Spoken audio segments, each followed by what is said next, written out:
My advice about growing old? I'd tell them to find the magic. In my 89 years, I've learned that happiness is a choice, not a condition. There's never an excuse to worry, and it makes it impossible for you to act appropriately. You have to do what you enjoy. Better to try and fail than not to try at all. So don't marry somebody and then think, oh, well, he'll change. It doesn't happen. It seems to take a lifetime to learn how to live in the moment, but it shouldn't. I wish I could have learned this in my 30s instead of in my 60s. It would have given me decades more to enjoy life in this world.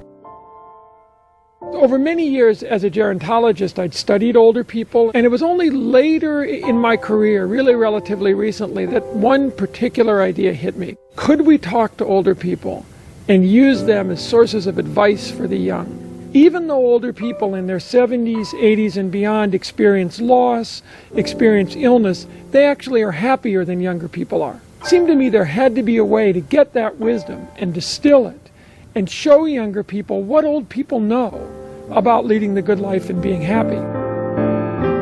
In 30 Lessons for Living, I collected information from close to 1,500 older people. My goal in this book was not just to interview 30 or 40 people. It was to get hundreds of people all talking about the same issue. It felt to me it was desperately necessary to understand and gather their life wisdom, quite honestly, before they were all gone. They've been through war, they've been through poverty. I talked to people who fought in the resistance in World War II, who went through the concentration camps. All those experiences make them credible experts on how to negotiate life's problems. So a reader can go to the book and find answers to some of life's major questions from the people I've called the wisest Americans. A lot of their advice actually is very current and even sort of prophetic.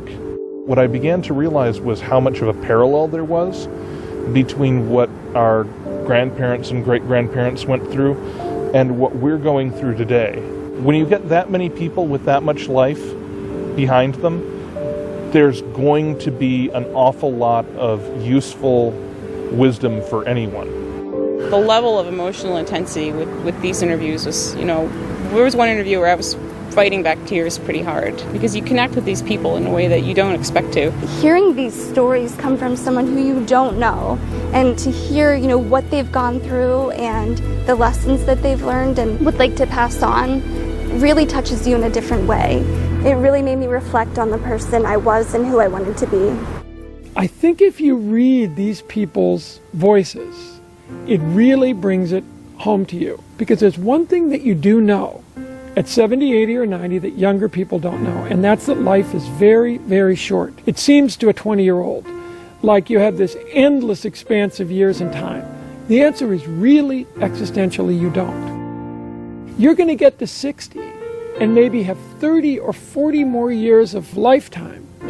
How are you going to be, and what are you going to be like then?